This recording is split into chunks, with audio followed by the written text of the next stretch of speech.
Assalamualaikum warahmatullahi wabarakatuh. Pada kesempatan kali ini, kami akan mempresentasikan hasil kerja kelompok kami, yaitu Market Analysis Progress pada Vcoffee. Sebelum masuk ke dalam materi pembahasan, ini adalah beberapa anggota dari kelompok kami. Yang pertama ada Tri Wulandari, yang kedua ada Risa Aulia Nabila, yang ketiga ada Alicia Aulia, kemudian yang terakhir ada Revayanda. Kemudian masuk ke dalam materi, yang pertama adalah market research. Market research adalah perencanaan, pengumpulan data, hingga analisis data yang dilakukan secara sistematis oleh suatu perusahaan terkait kelayakan produk atau layanan yang akan diluncurkan. Kegiatan riset pasar ini dilakukan secara langsung dengan calon konsumen. Dalam riset pasar itu terdapat beberapa langkah. Langkah pertama adalah mengidentifikasi masalah dan peluang pada Vcoffee. Yang pertama, masalahnya. Masalahnya itu yang pertama ada pesaing yang ketat. Banyaknya industri kopi di Kota Bandung membuat tingkat persaingan semakin ketat. Salah satu pesaing dari Vcoffee yaitu Makmur Jaya Coffee yang lokasinya tidak jauh. Kemudian pandemi COVID-19. Pandemi COVID-19 ini menjadi salah satu masalah yang memiliki dampak bagi Vcoffee. Karena seperti yang kita tahu, pemerintah mewajibkan kita untuk menjaga jarak dan stay at home. Kemudian peluangnya, peluang dari Vcoffee itu yang pertama ada lokasi yang strategis. Lokasi dari Vcoffee ini dapat dikatakan strategis karena lokasinya berada di dekat kampus dan berada di tengah kota Bandung. Kemudian harga yang relatif murah. Jika dibandingkan dengan coffee shop yang ada di Bandung, Vcoffee ini memberikan harga yang cukup terjangkau, yaitu mulai dari Rp17.000 sampai dengan Rp19.000 saja. Kemudian langkah kedua itu menetapkan tujuan, anggaran, dan jadwal pada Vcoffee. Yang pertama tujuan. Tujuannya itu yang pertama ada membangun citra produk Vcoffee sendiri di kalangan remaja. Kemudian mengembangkan menu baru dengan pilihan kopi atau minuman lainnya untuk menarik pelanggan baru. Kemudian anggaran. Anggarannya itu berasal dari operasional harian dan juga pemasaran. Dan untuk jadwalnya itu yang pertama ada kurun waktu pendek, jangka waktunya itu 3-6 bulan. Kemudian ada kurun waktu menengah, jangka waktunya 6-12 bulan, dan kurun waktu panjang, itu jangka waktunya 12 bulan ke depan. Kemudian langkah ketiga yaitu memilih tipe riset, metode, dan teknik. Terdapat dua tipe riset, yaitu primary research dan secondary research. Primary research ini merupakan jenis penelitian yang melibatkan pengumpulan data baru yang tidak pernah ada sebelumnya. Contohnya seperti survei konsumen, wawancara pelanggan, uji konsep produk baru, dan analisis tren dan inovasi. Kemudian ada secondary research. Secondary research ini adalah informasi yang sudah ada di suatu tempat. Secondary research ini lebih cepat dan lebih murah dibandingkan primary research. Contohnya seperti analisis media sosial, studi industri kopi, riset pasar online, dan sumber berita dan artikel industri. Kemudian langkah keempat yaitu mendesain instrumen penelitian. Instrumen penelitian yang paling umum digunakan adalah kuesioner.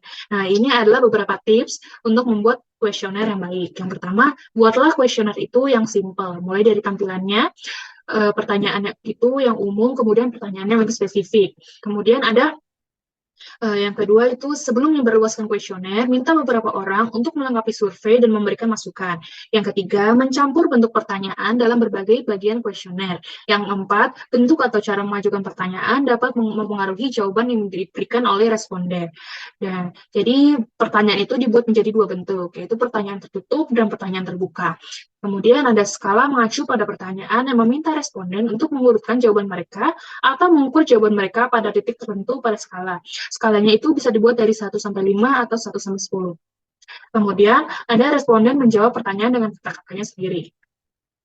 Kemudian masuk ke market trend analysis. Analisis tren pasar mengacu pada tren pasar yang kemudian dianalisis oleh suatu perusahaan dengan tujuan menyesuaikan aktivitas bisnis di pasar untuk perubahan yang lebih baik. Tren pasar juga dapat dipahami sebagai sesuatu yang saat ini sedang dikenal dan diminati oleh sebagian besar masyarakat, serta mempunyai dampak yang sangat besar terhadap bisnis. Kemudian ini adalah data produksi kopi di Indonesia. Berdasarkan data dari indonesiabaik.id, dalam 6 tahun terakhir, produksi kopi di Indonesia ini terjadi peningkatan. Pada tahun 2022, produksi kopi menyentuh angka 794,8 ribu ton. Ini merupakan angka yang fantastis bagi Indonesia sendiri. Terlebih, Indonesia merupakan salah satu negeri penghasil kopi terbanyak di dunia. Kemudian ada data coffee shop di Indonesia. Nah, dari sumber yang tertera, jumlah coffee shop di Indonesia hingga tahun 2019 itu meningkat sebanyak 3 kali lipat. Seiring bertambahnya waktu, jumlah konsumsi kopi di Indonesia makin meningkat dan tentu saja jumlah coffee shop akan terus bertambah. Kemudian ini ada data coffee shop di Jawa Barat. Berdasarkan Open Data Jabar, pertumbuhan mengenai coffee shop meningkat pesat hingga tahun 2021. Tentu saja hal ini tidak luput dari efek sosiologis dan sosial budaya yang semakin marak di Indonesia. Tren work from cafe yang dicetuskan oleh berbagai influencer mengingat coffee shop merupakan tempat yang cozy dan cocok untuk duduk dan mengerjakan tugas. Nah, selanjutnya ini adalah data coffee shop di Bandung. Berdasarkan grafik di atas, menunjukkan kenaikan yang signifikan pada coffee shop yang berada di Kota Bandung. Pada grafik ini menunjukkan bahwa persaingan usaha coffee shop di Kota Bandung ini setiap tahun semakin bertambah. Nah, kemudian ini adalah hal-hal yang perlu ditingkatkan oleh V-Coffee. Karena V-Coffee ini ingin memulai kembali bisnis coffee shop-nya yang sempat vakum karena pandemi. Mungkin kita bisa mengubahnya terlebih dahulu dari platform sosial medianya. Nih, bisa dilihat di sini, dari segi tampilan, feeds Instagram Feed Coffee ini mungkin bisa diubah menjadi lebih menarik, meningkatkan estetikanya gitu. Dan perbanyak konten menarik agar lebih menarik konsumen. Seperti contohnya ini, ada dari feed Instagramnya Mana Coffee ID. Kemudian, pada bio Instagram Coffee ini mungkin bisa ditambahkan link tree agar lebih memudahkan para konsumen untuk mengetahui menu, lokasi, dan terhubung dengan aplikasi ojek online untuk memudahkan para konsumen memesan kopi tersebut. Kemudian selanjutnya analisis eksternal V-Coffee. Kemudian ada Pesto. Yang pertama, politik. Berdasarkan data yang tersedia, dapat disimpulkan bahwa Indonesia berada di peringkat keempat sebagai lokasi bisnis kopi di dunia, didukung oleh kebijakan pemerintah yang mendukung pertumbuhan industri kopi. Pertumbuhan yang terus meningkat pesat menunjukkan bahwa pemerintah telah berhasil menciptakan lingkungan yang mendukung bisnis kopi. Kemudian ekonomi. Dari aspek ekonomi, pergerakan kopi yang kian bertumbuh menjadikan kopi menjadi salah satu penggerak ekonomi tertinggi di dunia setelah teh. Di Indonesia sendiri, kopi sudah menjadi hal yang wajib dikonsumsi oleh masyarakat Indonesia. Indonesia merupakan salah satu produsen terbesar kopi di seluruh dunia setelah Brazil dan negara lainnya. Di Indonesia sendiri terdapat banyaknya coffee shop yang mengusung tema Grab and Go. Semakin berkembangnya coffee shop di Indonesia menjadikan tingkat ekonomi Indonesia juga semakin tinggi. Mudahnya mendapatkan bahan baku kopi menjadikan banyaknya coffee shop baru mulai bermunculan di Indonesia. Sebagai contoh, Bandung merupakan kota dengan 1.000 coffee shop yang memiliki beans kopi asal Indonesia sehingga menyebabkan harga kopi yang dijual tidak terlalu mahal dibandingkan beans kopi yang diimpor dari negara luar. Kemudian ada sosial. Grab a Coffee menjadi tren bahkan hal yang wajib bagi makhluk sosial. Tidak dapat dipungkiri bahwa membeli dan membuat kopi sudah menjadi bagian dari kehidupan. Pembeli kopi terbagi menjadi dua, yaitu penikmat kopi dan pembeli kopi hanya untuk tren saja. Nah, selain itu, tren yang baru muncul itu sejak pandemi COVID-19 adalah WFC atau Work from Cafe. Tren ini mulai berkembang di kalangan sosial dan banyak yang beranggapan bahwa tren ini merupakan tren yang cukup sensasional dikarenakan cozy-nya coffee shop disatukan dengan fokusnya dalam mengerjakan tugas atau pekerjaan lain, tetapi banyak juga yang beranggapan bahwa tren WFC ini tidak cocok dikarenakan anggapan bahwa kafe hanya cocok untuk tempat nongkrong saja. Kemudian ada teknologi. Perubahan besar lainnya dalam industri kopi adalah munculnya peralatan baru khusus kopi. Penggiling kopi, mesin tetes, dan pembuat espresso kini tersedia di setiap toko elektronik. Nah, perangkat ini menjadikan minum kopi lebih mudah dari sebelumnya, mendorong konsumen untuk menyeduh kopi di rumah. Hal ini diperkirakan tidak akan mempengaruhi keseluruhan industri kopi, namun dapat menyebabkan lebih banyak konsumen yang menyeduh dan minum kopi di rumah dan lebih sedikit konsumen yang minum kopi di luar rumah seperti di kedai kopi dan lebih banyak kafe dan jaringan kedai kopi. Kemudian environment atau lingkungan. Seiring bergeraknya kopi dari produk konsumsi ke arah tren dan gaya hidup, tingkat konsumsi kopi masyarakat Indonesia pun mengalami peningkatan. Menurut Dewan Kopi Indonesia mengungkapkan bahwa tingkat konsumsi jenis Arabica dan Robusta dalam negeri terus meningkat. Angka pertumbuhan mencapai 8% per tahun, salah satunya didorong dengan berkembangnya bisnis kopi tanah air yang ditandai dengan munculnya beberapa brand retail dan Grab High kopi terutama di Jabodetabek. Kemudian hukum. Peraturan kesehatan dan keamanan. Para produsen kopi harus mematuhi standar kebersihan yang ketat selama proses produksi, mulai dari panen hingga pemrosesan dan pengemasan.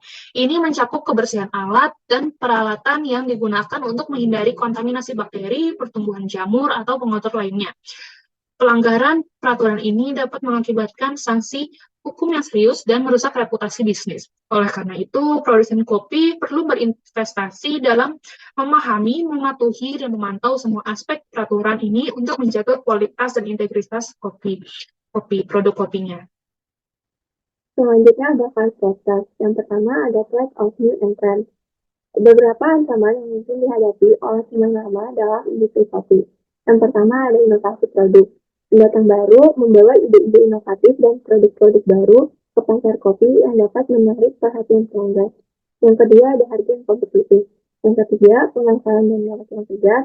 Dan yang keempat ada perubahan tren konsumen. Lalu selanjutnya ada threat of substitute. Ancaman produk pengganti yang perlu dipertimbangkan dalam industri kopi, termasuk teh dan minuman kopi, minuman energi, minuman buah segar, dan minuman beralkohol berbasis kopi. Contohnya seperti espresso martini. Untuk mengatasi ancaman produk pengganti, bisnis kopi dapat mengambil beberapa langkah. Yang pertama ada diversifikasi menu, berfokus pada kualitas data, dan yang ketiga melakukan inovasi. Lalu ada bargaining power of buyer. Beberapa ancaman daya tawar pembeli dalam industri kopi meliputi banyaknya pilihan, informasi transparan, pembayaran digital, dan kecepatan layanan. Untuk mengatasi ancaman daya tawar pembeli, bisnis kopi dapat mengambil beberapa langkah. Yang pertama, fokus pada kualitas, berinovasi, program loyalitas, dan kepuasan pelanggan. Lalu ada bargaining power of supplier. Kekuatan tawar-menawar pemasok dalam industri kopi dapat mencakup variabilitas harga biji kopi, terbatasnya pasokan berkualitas tinggi, rantai pasokan yang rentan, perubahan regulasi, dan yang kelima ada teknologi dan inovasi. Untuk mengatasinya, dapat diversifikasi sumber pemasok, kemitraan kuat, monitor pasar, dan cadangan pasokan. Lalu selanjutnya ada rivalry of competitors. Ancaman persaingan dalam industri kopi meliputi yang pertama ada inovasi produk, penurunan harga, kualitas produk, lokasi dan akses, dan kualitas layanan. Untuk mengatasinya dapat diferensiasi produk dan layanan, fokus pada kualitas, branding dan pemasaran yang efektif, lalu pemantauan pasar. Lalu selanjutnya ada kompetitor analisis. Kompetitor analisis merupakan kegiatan analisis yang dilakukan untuk mendefinisikan kekuatan kelemahan, peluang dan ancaman perusahaan berdasarkan hubungan dengan kompetitor di dalam sebuah pasar. Lalu selanjutnya kompetitor analisis framework yang kami analisis mulai dari produk dan layanan, harga, strategi pemasaran, keunggulan dan kelemahan dari kopi penangan dan kopi susu. Lalu selanjutnya ada segmentasi customer diversifikasi. Yang pertama ada segmentasi demografis, mulai dari usia konsumen berusia 20 hingga 30 tahun. Lalu jenis kelamin dari mulai perempuan dan laki-laki namun didominasi oleh laki-laki. Pendapatan konsumen sekitar 1.500.000 sampai 4.500.000. Lalu profesinya mulai dari mahasiswa hingga pekerja. Segmentasi geografis, konsumen lebih bisa bertempat tinggal di Bandung. Dan segmentasi psikografis yang sosial, kopi menawarkan harga mulai dari 14.000 sampai 20.000. Maka kopi ini dapat dikonsumsi oleh berbagai kelas sosial. Lalu konsumen yang berkunjung rata-rata bersama teman atau keluarga. Lalu segmentasi perilaku pengeluarannya, konsumen dari kopi mengeluarkan 30.000 untuk sekali berkunjung. Konsumsi terdapat 4 menu minuman. Yang pertama ada es kopi latte, es mochaccino, es galaxy, dan es coklat. Manfaat menginginkan tempat yang nyaman. Lalu ada segmentasi customer di rock kepo kopi industri. Dimulai dari segmentasi demografis, dimulai dari usia, didominasi oleh Gen Z sekitar 19 sampai 23 tahun, dan milenial sekitar 27 sampai 30 tahun. Jenis kelamin didominasi oleh laki-laki. Pendapatan konsumen terkepo sekitar 1 juta sampai 4 juta, lalu profesi sebagai mahasiswa dan pegawai. Lalu segmentasi geografis tempat tinggal berdomisili. Konsumen yang berdomisili di Bandung, terdapat juga beberapa wisatawan karena lokasi Rokepo Kopi Industri dekat dengan kawasan kuliner, itu yang kecil. Lalu segmentasi psikografis dengan kelas sosial, Profil Coffee Industry didominasi oleh konsumen menengah ke bawah karena harga menu yang terjangkau.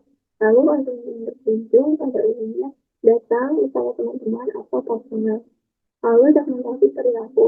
Pengeluaran konsumen di Rocky Coffee Industry rata-rata mengeluarkan 50.000 dalam sekali kunjungan.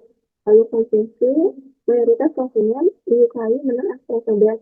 Lalu masa menginginkan konsumen di Rocky Coffee Industry menyukai tempat yang memiliki banyak solokan listrik dan jaringan wifi yang rutin.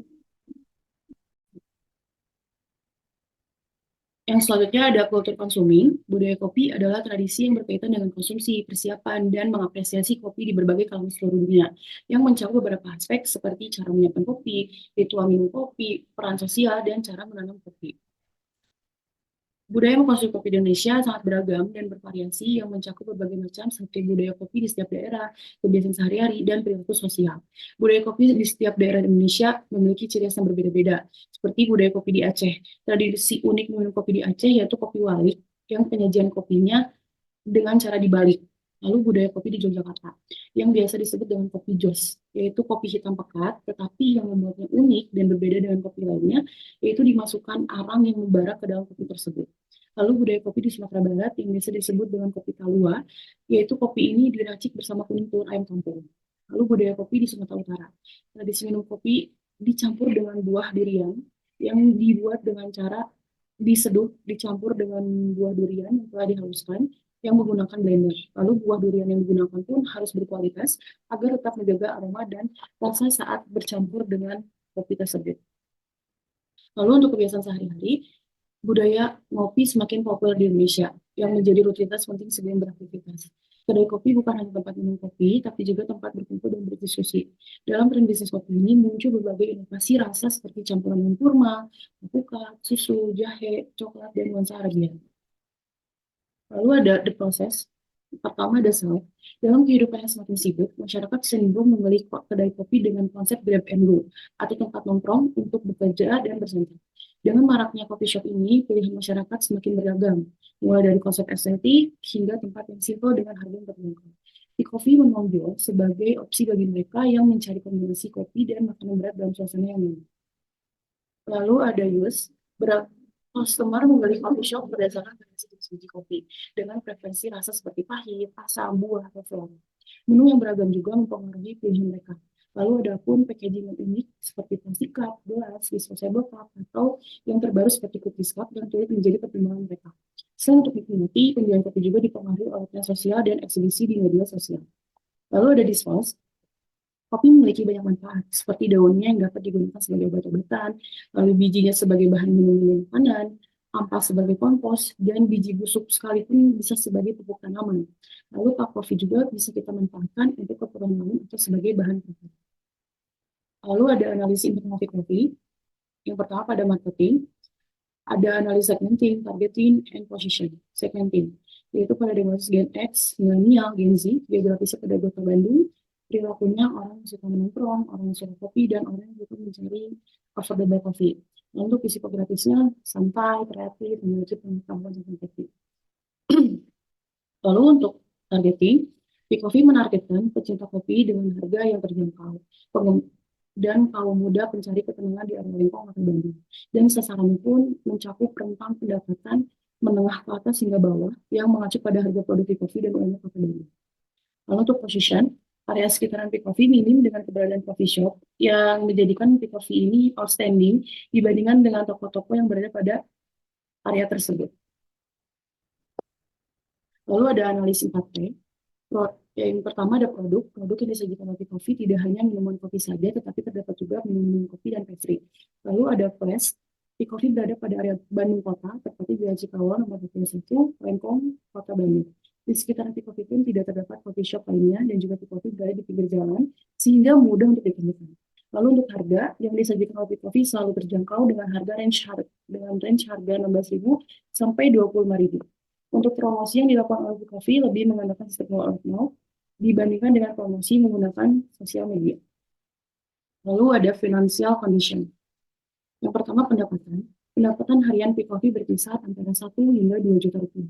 Ini mencakup seluruh penerimaan yang diperoleh dari penjualan produk kopi mereka dan layanan terkait dalam rentang waktu 1 hari. Untuk penjualan di kopi ini berkisar antara 16.000 hingga 25.000 rupiah, tetapi untuk kopi yang diimpor dari luar negeri, harganya lebih dari 25.000.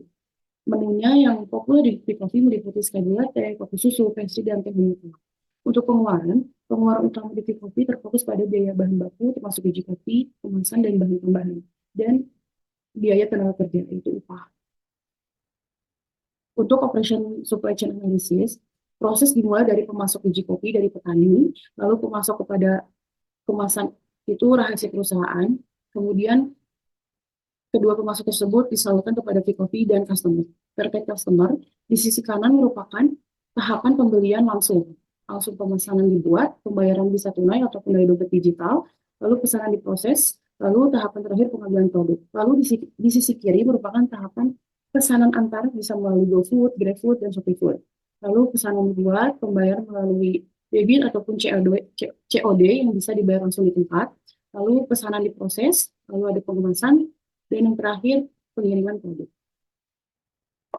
Untuk human resource analysis, karyawan yang dimiliki oleh Coffee berjumlah kerja yang masing-masing dari mereka memiliki job desk-nya tersendiri. Ada yang handle kasir, handle bar, handle kebersihan, dan yang lainnya. Jumlah jam kerja pada Coffee memiliki jam kerja yang fleksibel, tetapi juga full time.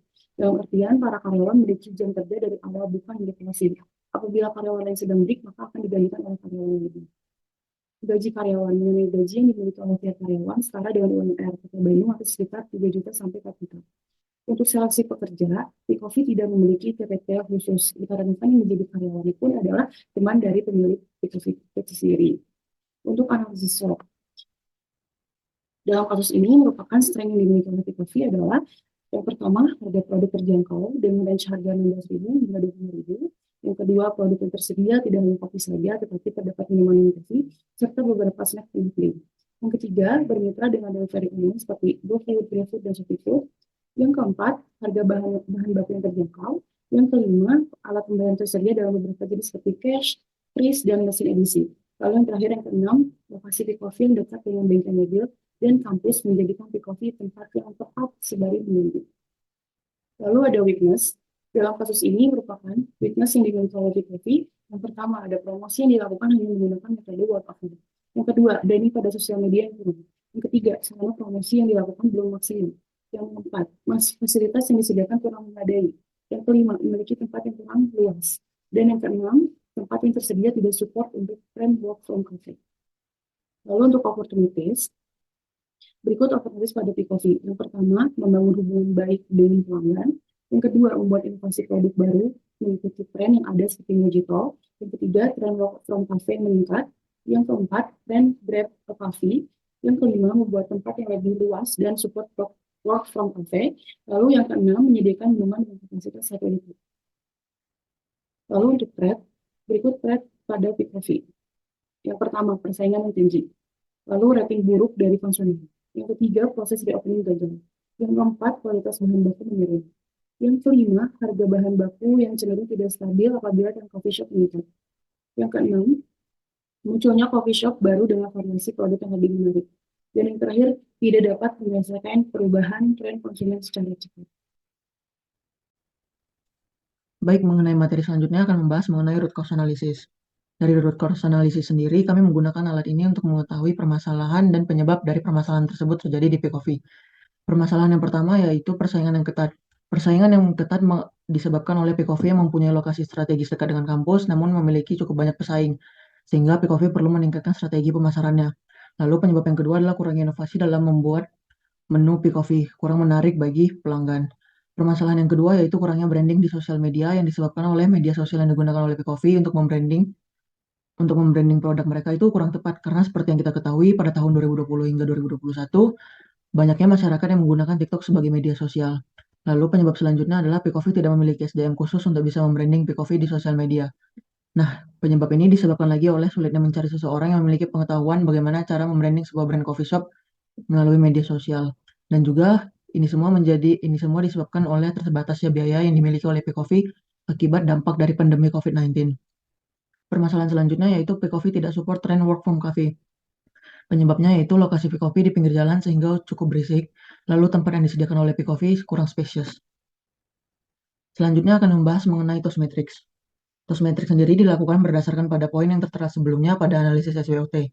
TOS Matrix ini bersifat bersilangan. Jadi dengan melihat poin yang ada pada strength dan opportunity, maka akan muncul sebuah strategi yang dinamakan dengan SO strategis. Begitu terus hingga weakness dan threats atau weakness threat strategis. Penyelangan ini dilakukan tentunya harus saling berkaitan. Jadi seperti di strength, poin pertama ada harga produk yang terjangkau, di opportunities membangun hubungan yang baik dengan pelanggan. Maka SO strategisnya adalah menjaga dan meningkatkan kualitas produk dengan harga yang stabil. Begitu juga seterusnya. Selanjutnya ada TOS Quadrant.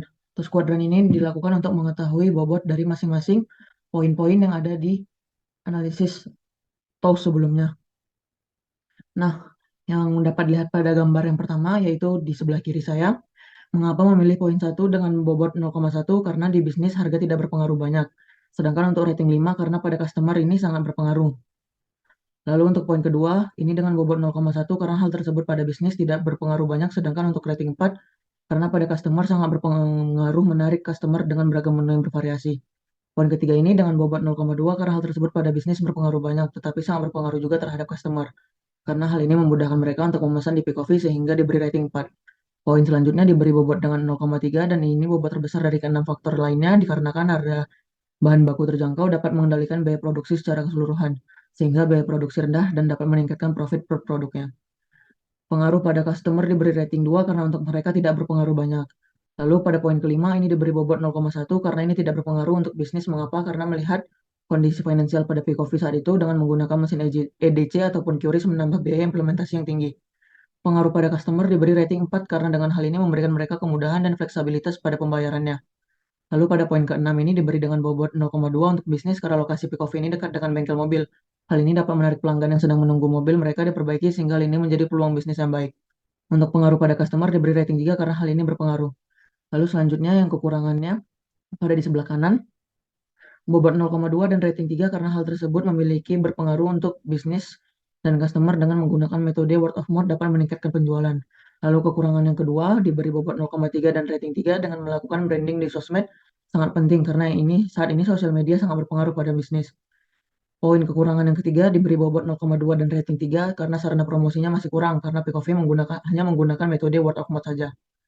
Lalu pada kekurangan poin keempat untuk yang sama seperti pada poin 4, 5, 6, yaitu bobotnya 0,1 karena hal tersebut tidak berpengaruh banyak pada bisnis. Selanjutnya diberi rating pada poin 4, 5, dan 6 paling besar pada poin 5 dan 6 karena hal tersebut sangat berpengaruh pada customer. Karena saat ini sedang tren work from cafe sehingga fasilitas pada kafe tersebut harus memadai dengan kondisi saat ini dalam menambah banyak colokan dan wifi dan memiliki tempat yang luas. Selanjutnya pada peluang, yang pertama untuk poin 1, 2, 3, dan 5 memiliki bobot yang sama yaitu 0,2 dikarenakan hal tersebut sangat berpeluang terhadap bisnis dan rating terbesar. Pada poin ke-1 diberi rating 5 karena dengan membangun hubungan baik bersama pelanggan, seperti memberikan pelayanan yang berkualitas kepada mereka sehingga dapat meningkatkan kepercayaan, kepuasan pelanggan, dan membuat mereka ingin balik terus ke P-Coffee. Selanjutnya pada poin 4 diberi bobot 0,1 dan rating 2 merupakan keduanya tidak berpengaruh banyak terhadap bisnis. Karena dengan menerapkan tren ini mungkin melibatkan biaya tambahan. Selanjutnya pada poin ke-6 diberi bobot 0,1 dan ratingnya 2 karena tidak berpengaruh banyak pada bisnis karena produk kopi dengan kapasitas 1 liter mungkin dapat mengakibatkan penurunan kualitas jika tidak segera dikonsumsi. Lalu pada tabel ancaman pada poin 1, 3, dan 5 memiliki bobot dan rating sama karena peningkatan tren coffee shop merupakan persaingan yang lebih intens dan harga bahan baku seperti biji kopi, susu, dan gula dapat mengalami fluktuasi yang signifikan. Selanjutnya pada poin kedua memiliki bobot yang seperti tertera pada gambar karena merupakan salah satu feedback penting bagi sebuah bisnis. Maka apabila diberikan rating buruk, maka citra P-Coffee akan dikenal dengan buruk juga. Selanjutnya pada poin keempat menunjukkan bobot 0,4. Hal ini merupakan hal yang ditakutkan oleh semua pebisnis, tetapi diharapkan pebisnis dapat terus eksplor dalam bahan baku yang sesuai. Lalu selanjutnya poin yang terakhir yaitu poin ke-6 diberi bobot 0,3 karena apabila P-Coffee tidak mengikuti tren yang ada, maka tidak masalah, tetapi P-Coffee akan tetap dikunjungi oleh pelanggan yang itu-itu saja sehingga menyebabkan kebosanan pada konsumen sehingga menyebabkan profit menjadi turun. Dari hasil analisis yang sudah dilakukan, maka kami mendapatkan hasil di kuadran 2, yaitu dengan strategi stabilitas. Setelah dilakukan perhitungan, strategi yang digunakan adalah strategi WO atau Weakness Opportunities. Maka usulan strategi yang tepat untuk berdasarkan hasil kuadran yang sudah didapatkan pada TOS kuadran, yaitu yang pertama adalah menggunakan media sosial sebagai alat branding coffee shop dan produk. Penggunaan media sosial ini sangat beragam, yang banyak terdiri dari TikTok, Instagram, Facebook, dan lain-lainnya. Penciptaan produk yang eye-catching juga memiliki rasa yang enak dapat dipromosikan pada di media sosial. Langkah yang perlu dilakukan apabila ingin melakukan branding melalui media sosial terdiri dari beberapa poin seperti yang tertera pada gambar atau pada PowerPoint yang sedang ditampilkan. Selanjutnya, strategi yang kedua adalah memperluas area coffee shop demi mendukung tren work from cafe. Karena semakin ke sini, tren work from cafe itu merupakan tren yang semakin diminati oleh masyarakat Indonesia, terutama di daerah Bandung ya. Menjadikan Picoffee harus siap bersanding di pasar kopi dengan coffee shop lainnya. Seperti memberikan ruang yang spesies dan nyaman bagi para pelanggan akan memberikan poin plus tersendiri bagi Picoffee. Langkah-langkah yang diperlukan apabila ingin mengikuti tren work from cafe dapat dilihat pada PowerPoint yang sedang ditampilkan. Mungkin itu saja yang dapat kami sampaikan pada presentasi kali ini. Apabila lebih dan kurangnya ada yang tidak sesuai, maka mohon maaf. Wabillahi taufiq wal hidayah. Wassalamualaikum warahmatullahi wabarakatuh.